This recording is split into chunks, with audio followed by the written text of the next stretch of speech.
எல்லாரும் நமஸ்காரம். இன்னைக்கு மகாபாரதம் எபிசோட் 27 ஜமதக்னி முனிவரை பத்தி பார்ப்போம்.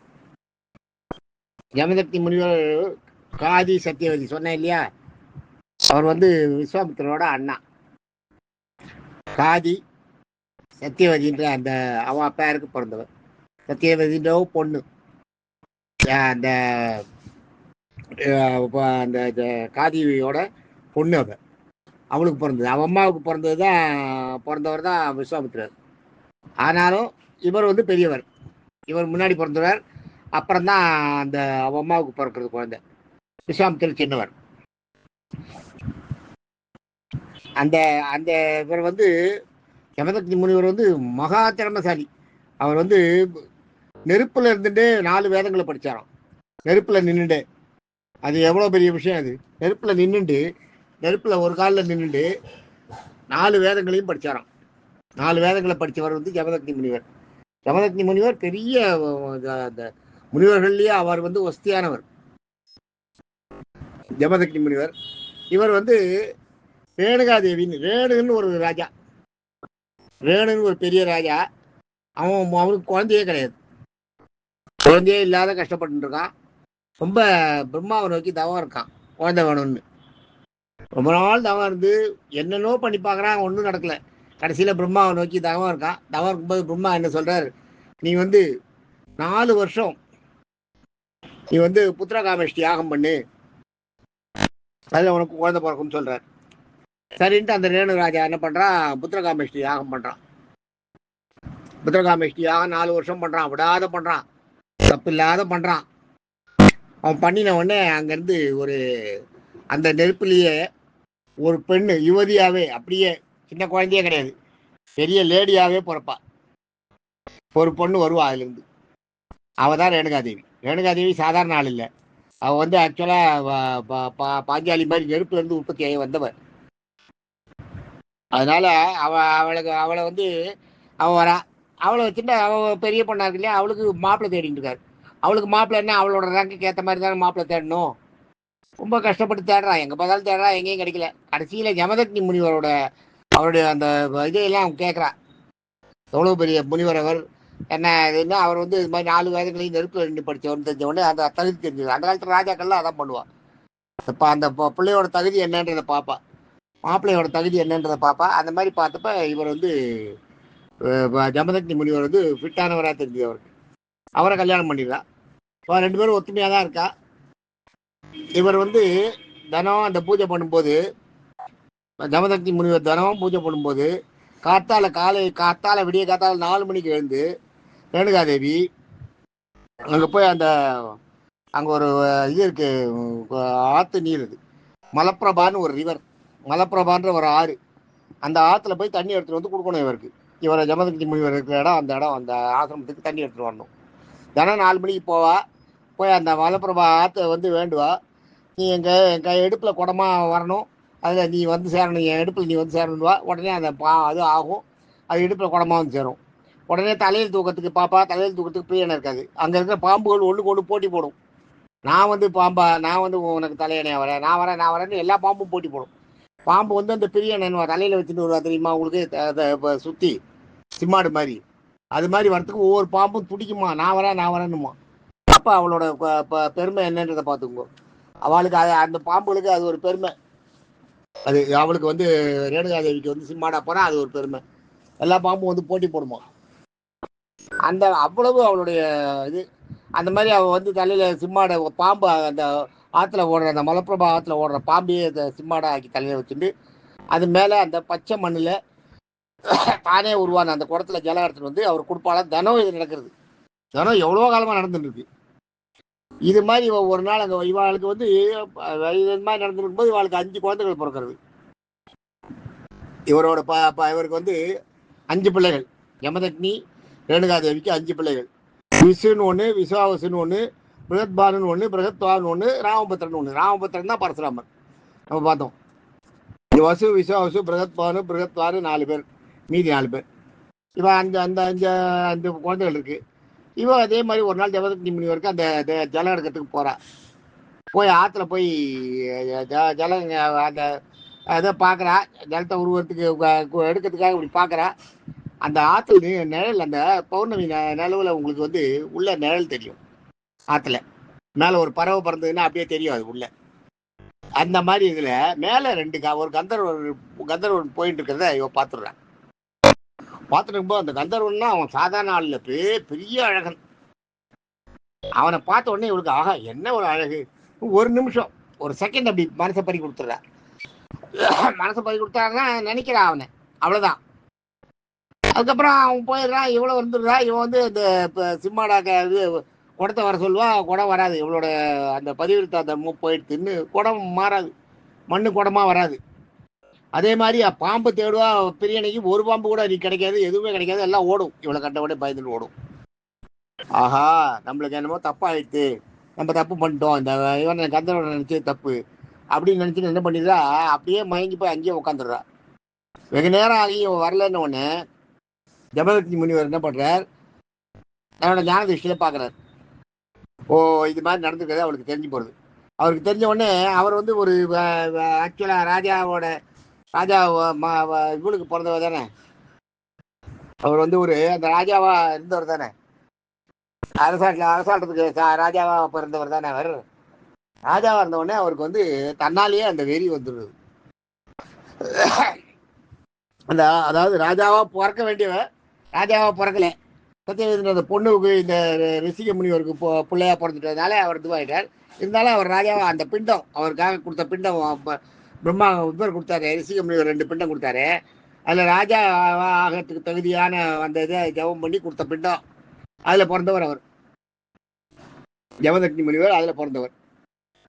விஸ்வாமித்திரர் வந்து அந்த இதில் பிறந்தவர், ராஜாவுக்கு கொடுத்த பிண்டம். ஆக்சுவலாக அது வந்து ரிஷிகளுக்காக உண்டான அந்த சாப்பிய குணங்கள்லாம் இருக்கிற மாதிரி இருக்கிற பிண்டம் அது. இருந்தாலும் அவர் 5 வருஷம் ராஜாவாக இருந்தார் இல்லையா விஸ்வாமித்திரர். அதனால அவருக்கு அப்பப்போ அவரோட கோபம் வரும், அவரோட கோபமும் ஆத்திரமும் ஆவேசமும் அவருக்கு வரும். அதே மாதிரி ரிஷிக முனிவர் வந்து அவர் வந்து பிண்டம் வந்து ராஜா வாழ்ற அந்த வீரியம் இருக்கிற பிண்டமா இருந்தாலும் பிறந்தது என்னமோ முனிவர்கிட்ட ஆசிரமத்தில் ஆசிரமத்தில் வளர்ந்துருக்கார், முனிவராகவும் மாறிடுறார். இருந்தாலும் அவருக்கு அப்பப்போ அந்த பிண்டத்தோட எஃபெக்ட் இருக்கும், அது வரும். அது வர்றதுனால தான் அவர் என்ன பண்ணுறார், அந்த நேரத்தில் இந்த ரேணுகாதேவி இப்படி பண்ண உடனே அவருக்கு அந்த ராஜாவோட அந்த ஒரிஜினல் இது வந்துடுது. அந்த உடனே எங்கே இழுத்துட்டு அவளைன்னுவார். இழுத்துட்டு வரமாட்டா, அவள் அங்கேயே இருப்பாள். உடனே தன்னோட பிள்ளையை கூப்பிடுவார். முதல் பிள்ளையை கூப்பிட்டு விசுவை கூப்பிட்டு, நீ போய் வசுவை கூப்பிட்டு நீ போய் அம்மா தலையை வெட்டி தலையை எடுத்துன்னு. அவர் வந்து இவரை பார்த்து, உனக்கு என்ன பைத்தியமா, நீ வந்து என்னை பெற்ற அம்மா என்னை காப்பாற்றி வளர்த்து ஆளாக்கிறப்பா அம்மா தலையை வெட்டி வர சொல்றியா, அதெல்லாம் முடியாது போன்ட்டு போயிடுறான். விசுவாச அடுத்த பிள்ளைய கூப்பிடுறாரு. அவனை என்னன்னா அந்த அம்மா தலையை வெட்டுறதெல்லாம் முடியாது, நீ வேற ஏதாவது சொல்லி பண்ணித்தரேன், இதெல்லாம் பண்ண முடியாதுன்றான். பிருகத்பானுவை கேட்குறார். பிருகத்பானுவும் அதுதான் சொல்கிறான், அம்மா தலையை வெட்டுறதுன்றதெல்லாம் முடியாதுன்னு. இந்த பிருகத்பானு அடுத்தது 4வது பிள்ளை அவனை கேட்குறார், நீ இந்த உலகத்தையே ஆட்சி செய்யணும்னு சொல்லி உனக்கு எல்லாத்தையும் கொண்டு கொடுக்குறேன். அம்மாவுக்கு எவ்வளோ வசதியான இடம் இருந்துருக்கு பாருங்க அந்த காலத்தில், உனக்கு எல்லாத்தையுமே கொண்டு வந்து இந்த இடத்துல வைக்கிறேன். ஆனால் நீ வந்து அம்மா தலையை கொண்டு வான்றதை எப்படி நான் செய்ய முடியும், ஒரு தாயை கொண்ட அந்த இது வந்து என் மேலே அந்த பாவம் அடாத பாவம் என் கையில் வந்து தாயை கொன்ற தரையன்னு பேர் வராதா, தாயை கொண்ட பிள்ளைன்னு பேர் வராதா, எப்படி என்ன செய்ய சொல்கிற அப்படின்னு அப்பா கிட்ட கெஞ்சுவான். என்னை விட்டுருன்னு வஞ்சுவான். அவனுக்கு வந்து மனசு இல்லை, அப்பா ஏதாவது சொல்லிட்டு போறாருன்னு பயம், அதனால வேண்டான்னுவான். முதல்ல 2 பேர் சொன்ன மாதிரி அந்த இதுவோட சொல்ல மாட்டான். முதல்ல 3 பேர் சொன்ன மாதிரி அந்த வேகத்தோட அவர்கிட்ட இது பண்ண மாட்டான். இவன் கெஞ்சுவான் என்னை விட்டுருன்னு. அந்த நேரத்தில் என்ன பண்ணுவார், ராமபுத்திரன்னு இந்த 5வது பிள்ளை இருக்கார் இல்லையா, அவர் தான் பரசுராமர். அவர் வருவார். இந்த பரசுராமர் எப்படின்னா, அந்த 5 பிள்ளையிலேயே இந்த 5வது பிள்ளை பயங்கர தவம் பண்ணி ஈஸ்வரனை நோக்கி தவம் பண்ணி அவர்கிட்ட வந்து அந்த நிறைய வரங்கள் வாங்கியிருக்காரு. அவர்கிட்ட வில்லு வாங்கியிருக்கார், எல்லாம் வாங்கியிருக்கார், கோதண்டம் எல்லாம் வாங்கியிருக்காரு வர்றதுக்கு முன்னாடியே. இந்த நிலைமையில் என்ன பண்ணுவார், இந்த ராமபத்திரனை கூப்பிட்டு நீ போய் அம்மா தலையை வெட்டிங்க வாங்குவார். இவர் பார்ப்பார், முதல்ல 4 பிள்ளை சொன்ன பிள்ளை 4 துவைச்சிட்டு இருக்கிறத பார்ப்பார். இவர் சொன்னவொடனே இவர் சரி நான் வெட்டிக்கு வரேன்ட்டு போய் தலையை வெட்டுறதுக்கு போயிடுவார். அவர் போனவொடனே இவர் என்ன பண்ணுவார், மீதி 4 பிள்ளைகள் இருக்கு இல்லையா, நீங்கள்லாம் அப்படியே கல்லா சமைஞ்சு போங்கன்னு வரும். எல்லாம் கல்லாயிடுவாங்க. இந்த ராமபத்திரன் என்ன பண்ணுவார், அம்மா தலையை போய் வெட்டுவார். அம்மா தலையை வெட்டும்போது அவன் பயந்துட்டு ஓடுவான். அவள் ஓடி போய் எங்கே பார்த்தாலும் ஊரெல்லாம் ஓடி பயந்துட்டு அவன் அம்மா துரத்தின்னு ஓடுவார். இவர் அம்மா தலையை வெட்டுறதுக்கு ஒரு பிள்ளை துரத்தின்னு ஓடுவார். எவ்வளோ பெரிய தண்டனை பாருங்க அதை கொடுத்துருக்கிறது. அது அவர் வந்து என்னன்னா அப்பா சொல்லிட்டா அதுக்காக செய்யணுன்றதுக்காக செய்வார். துரத்தின்னு ஓடுவார். ஓடும்போது எல்லம்மான்னு அந்த ஒரு கீழ்ஜாதி பெண்ணு, அந்த பெண்ணு தான் இவளுக்கு அடைக்கலம் கொடுக்குறா ரேணுகாவுக்கு. வேற யாரும் கொடுக்க மாட்டேங்கிறா. இந்த ஜமதக்னி முனிவர்கிட்ட பயம். பரசுராமர் துரத்தின்னு வராரு இல்லையா, பரசுராமர் எவ்வளோ பெரிய இது பண்ணியிருக்காரு. அவரை எதிர்த்துட்டு எதாவது பண்ண முடியுமா? அதனால முடியாதுன்னுவா யாருமே. எல்லம்மான்னு ஒரு லேடி, அவ தான் அடைக்கலம் கொடுப்பா. அடைக்கலம் கொடுத்த உடனே இவன் அங்கே இருக்கான்னு தெரிஞ்சவொடனே இவர் போய் வெட்டுவார் பாருங்க. அப்போ வெட்டாதேன்னு வந்து தலையை கொடுத்துருவா அந்த எல்லம்மா தலையை கொடுத்துட்டு அவள் தலையும் வெட்டிடுவார், அவன் அம்மா தலையும் வெட்டிடுவார். வெட்டிட்டு அவன் அம்மா தலையை எடுத்துன்னு வருவார். எடுத்துன்னு வந்து காட்டுவாரிங்க அவள் அப்பா கிட்ட. காட்டினோடனே அவள் அப்பாவுக்கு ரொம்ப சந்தோஷம். ஒரு அம்மா தலையே ஒரு அப்பா சொன்னான்றதுக்காக ஒரு புள்ள போய் வெட்டின்னு வந்துட்டானே. நான் அவரை ரொம்ப பாராட்டுவார். அவருக்கு வந்து இந்த சிவன் அவர் கொடுத்த இது பரசுன்றது வந்து அந்த கோடாலி, சிவன் கொடுத்தது. சிவன் கொடுத்த கோடாலியை பரசுராமர்கிட்ட கொடுத்துருவார். கொடுத்து அதை நீ வச்சுட்டு இதை நீ வச்சுக்கோ, பரசுராமர் எனக்கு கொடுத்தது, சிவன் எனக்கு கொடுத்தது, இதை நான் உனக்கு தரேன், உனக்கு வேற என்ன வரம் வேணுங்களுன்னுவார். வரம்னா இவர் ரெண்டு கேட்பார். ஒன்று, உங்களுக்கு எல்லா தவசக்தி எனக்கும் வரணும், எனக்கு நானும் கற்றுக்கணும், உங்களுக்கும் இருக்கணும், எனக்கும் வேணும். ரெண்டாவது, செத்துப்போன எங்கள் அம்மா என்னோட அண்ணன்கள் 4 பேர், அவள் 4 பேர் உயிரோட வரணும் அப்படின்னு. அப்போ பரசுராமருக்கு அப்போ அவர் ஜமதக்னி முனிவர் அந்த வேகத்தில் அந்த ராஜாவோட அந்த மரபணு அவருக்கு உடம்புல ஓடினதுனால